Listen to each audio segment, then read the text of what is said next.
예수님은 기드론 시내 건너편 제자들과 가끔 기도 모임을 갖는 겟세마네 동산입니다. 이곳이.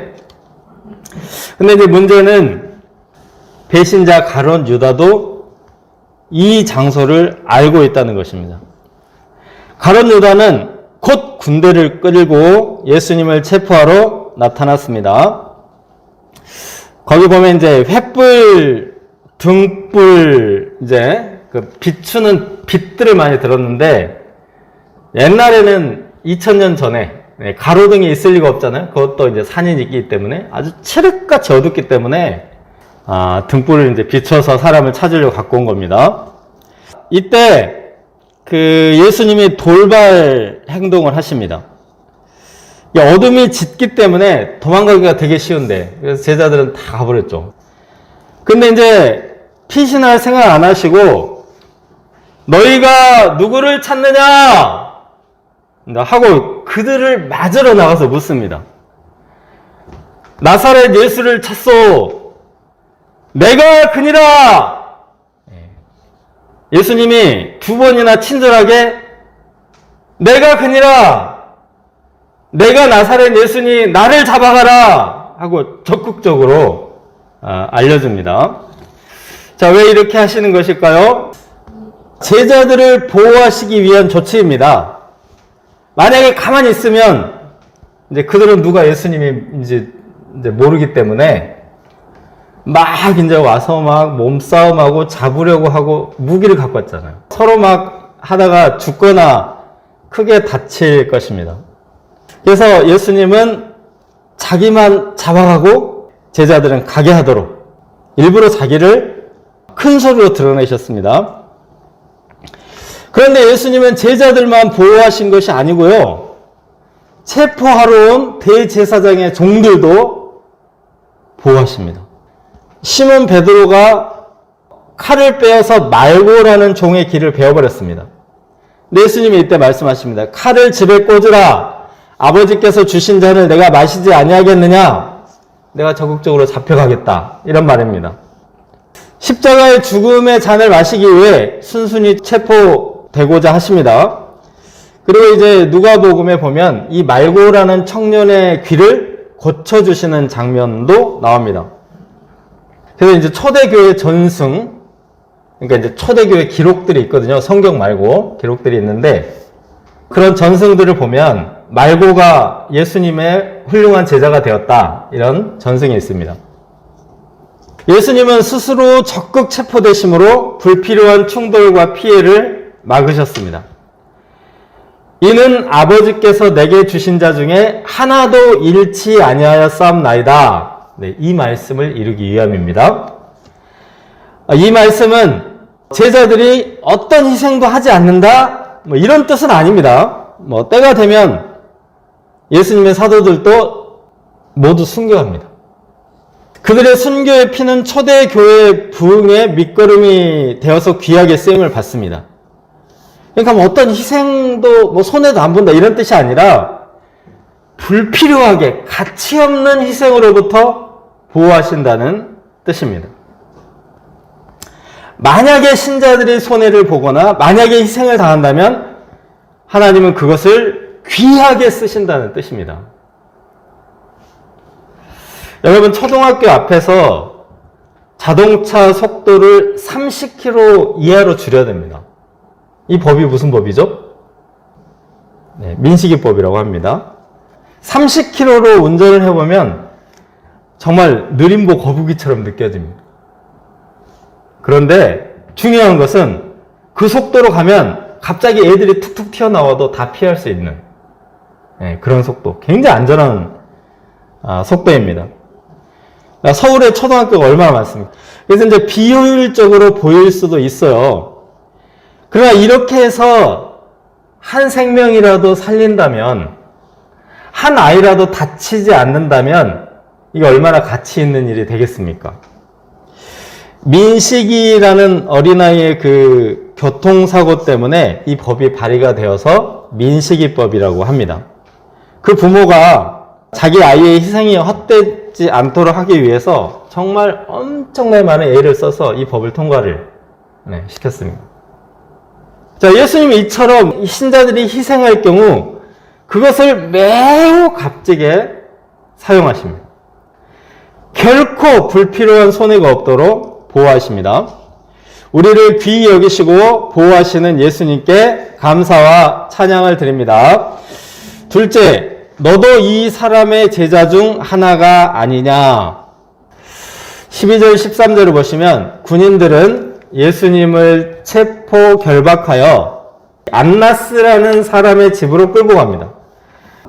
안나스는 폐위된 전직 대제사장입니다. 대제사장은 원래 종신직입니다. 죽을 때까지 하고 죽으면 그 다음 제사장이 이제 세워집니다. 그런데 이 안나스는 너무나 부패하고 문제가 너무 많아서 로마 총독이 폐위를 시켜버렸습니다. 너무너무 문제가 많아요.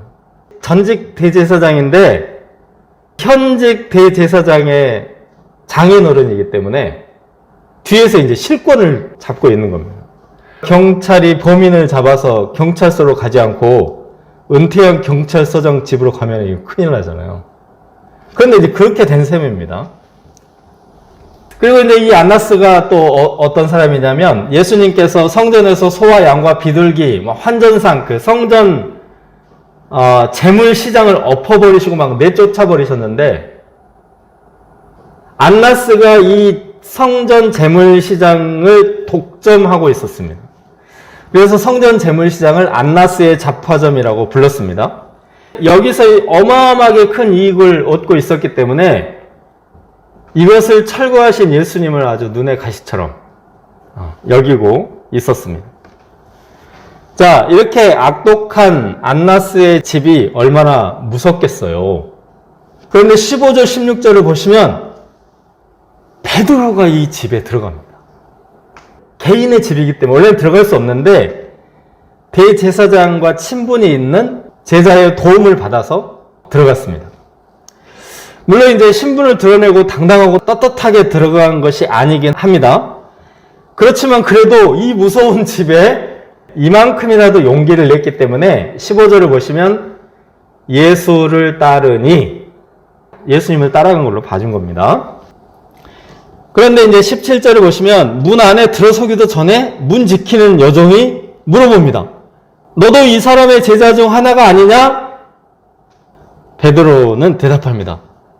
나는 아니라! 지체 없이 아주 신속하게 예수님을 모르는 사람 취급합니다.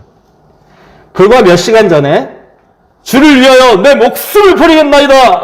큰 소리 쳤던 그 패기는 온데간데 없습니다. 베드로의 이 부인은 여기서 그치지 않고 25절, 26절을 보시면 두 번 더 부인합니다. 세 번째 부인할 때 예수님의 예언처럼 달기 울었습니다. 결박당하신 예수님은 베드로와 한 집에 계셨기 때문에 베드로의 이런 모습을 보셨을 것입니다. 다른 제자들은 뭐 다 어디 가버리고 그나마 따라온 수제자의 수준이 이 정도라니 라는 생각이 들 수 있습니다. 바로 이때 19절을 보시면 대제사장이 예수님의 교훈과 예수님의 제자들에 대해서 묻습니다. 내가 무슨 말을 하였는지 들은 자들에게 물어보라. 그들은 제자들입니다. 그들이 내가 하던 말을 아느니라. 내 제자들에게 물어보라. 그들이 말할 것이다. 예수님 마치 예수님께서 회당과 성전에서 공개적으로 가르치시고 유대교 지도자들과 논쟁을 하셨던 것처럼 제자들이 예수님의 말씀을 담대하고 당당하게 전할 것이라고 하십니다. 현재 제자들의 모습은 초라하고 비겁하고 무기력하게 그지없지만 예수님은 전혀 실망하지 않으십니다. 그들이 담대하고 위대하게 성장할 소망을 갖고 계십니다. 예수님의 이 소망대로 장차 베드로와 요한은 성전에서 말씀을 가르치며 대제사장들과 논쟁도 하고 잡혀가서 매도 맞고 감옥에도 갇히고 한 제자는 순교도 당했습니다. 아주 빨리 순교 다녔죠. 박해와 순교를 두려워하지 않는 제자들이 되었습니다. 너도 이 사람의 제자 중 하나가 아니냐? 당신 예수님의 제자 아니에요? 기독교 신자죠? 우리는 이 질문에 대답하기 힘들 때가 있는 것 같습니다. 아주 연약한 분들은 나 그냥 교회만 다닐 뿐이에요. 이렇게 나는 아니라 이렇게 대답하기도 합니다. 예수님은 이처럼 연약한 우리를 깊이 이해하십니다. 그래서 이제 겟세마네 동산에서 제자들을 피신하도록 보호해 주신 것처럼 그렇게 보호해 주십니다. 그러나 연약한 상태로 두지 않으시고 담대하고 권능 있는 제자들로 소망 중에 키우십니다. 우리 자신과 우리 자녀들과 양들에게 예수님의 소망을 둘 수 있기를 기도합니다. 셋째, 진리의 왕 예수님 28절에서 40절입니다. 이 부분은 로마 총독 빌라도의 1차 신문과 6월절 특사 판결입니다. 이제 그들이 예수님을 로마 관정 빌라도의 법정에 이제 끌고 갔습니다. 그런데 로마 총독으로서 예수님의 행적을 잘 알고 있는 빌라도는 예수님이 죄가 없다는 걸 알기 때문에 처음부터 재판을 할 생각 자체가 없습니다. 31절 보시면 너희 법대로 재판하라. 아주 손도 대기 싫다는 겁니다. 예수님이 법을 어긴 적이 없는데 어떻게 재판을 합니까? 유대인들이 말합니다. 우리에게는 사람을 죽이는 권한이 없나이다. 이 말은 무슨 말이냐? 당신의 손을 빌어 예수를 죽이려고 하니 죽여주시오! 이런 말입니다. 재판을 시작하기도 전에, 죄를 따지기도 전에 십자가 처형이라는 결론을 가지고 새벽같이 최고 지도자들이 우르르르 몰려온 겁니다. 빌라도는 이 사람들이 절대로 물러서지 않겠구나. 눈치를 채고 재판을 시작한 겁니다. 자, 빌라도의 신문은 한 가지입니다. 내가 유대인의 왕이냐? 그러니까 이제 정치적인 왕이라면 가이사 외에, 성경엔 가이사로 써있지만 시저죠, 시저 외에는 왕이 없기 때문에 로마의 반역죄가 되어서 십자가형을 받게 됩니다. 이 질문에 대한 답이 너무나 중요합니다. 예수님은 두 가지 답을 하십니다. 첫째, 예수님의 나라는 이 세상에 속한 것이 아닙니다. 예수님은 왕이신데 예수님의 나라는 이 땅에 있지 않습니다. 정치적인 왕이 아니라는 뜻입니다. 예수님의 나라는 이 세상에 속해 있지 않고 하늘에 속해 있습니다. 예수님을 왕으로 영접한 자들은 하나님 나라 시민권을 가졌습니다. 워싱턴 UBF에 하요한 사라 선교사님 가정이 미국 영주권을 신청해 놓았죠. 받으면 기뻐하겠죠. 네. 선교를 위해 이제 유익하기 때문에 우리가 이제 기도를 하고 있습니다. 그런데 우리의 구원을 위해서는 하나님 나라 시민권이 필요합니다. 혈통으로나 육정으로나 사람의 뜻으로 하나님 나라 시민이 되는 것이 아닙니다. 예수님을 왕으로 영접하는 자에게 하나님의 자녀가 되고 하나님 나라 시민이 되는 특권을 주십니다. 두 번째 대답은 예수님의 나라 백성들은 진리의 음성을 듣는 자들이다 입니다. 자, 하나님 나라 시민권이 주민등록증처럼 유형의 것이 아닙니다. 그러면 하나님 나라에 속한 자인지 어떻게 알 수 있습니까? 진리의 음성을 듣느냐 듣지 않느냐로 구분됩니다. 사마리아 여인은 예수님의 음성을 듣고 영생하도록 솟아나는 샘물을 얻었습니다. 베데스다에 38년 동안 누웠던 자도 일어나 내 자리를 들고 걸어가라! 예수님의 음성을 듣고 벌떡 일어났습니다. 로마 총독 빌라도는 이제 이스라엘에서 일어나는 모든 정보를 다 가지고 있기 때문에 이런 사건들을 잘 알고 있습니다. 예수님은 빌라도를 하나님 나라, 진리의 축복으로 초청하고 계신 겁니다. 무릇 진리에 속한 자는 내 음성을 듣느니라. 빌라도야, 너도 내 음성을 듣고 진리대로 총독 직분을 감당하고 진리대로 재판하고 하나님 나라 시민이 되어 구원을 받으라. 빌라도는 이 초청을 받았습니까? 38절을 보시면 빌라도는 진리가 무엇이냐 하며 예수님의 초청을 거부합니다. 이는 또한 진리대로 살기를 거부하는 것이기도 합니다. 그는 예수님의 음성을 1대1로 듣는 이 특별한 기회를 얻었지만 인류 역사상 전무후무한 기회를 날려버렸습니다. 로마 총독의 자리에 오르기까지 그 재능과 수완이 아주 출중했는데 다른 것은 다 잃더라도 얻어야 할 영생을 포기하고 진리를 저버린 헛똑똑임. 이제 이 말씀에서 우리는 좀 이상한 점을 발견합니다. 예수님은 그 재판에서 자기 변호를 하지 않으십니다. 빌라도에게 전도하십니다.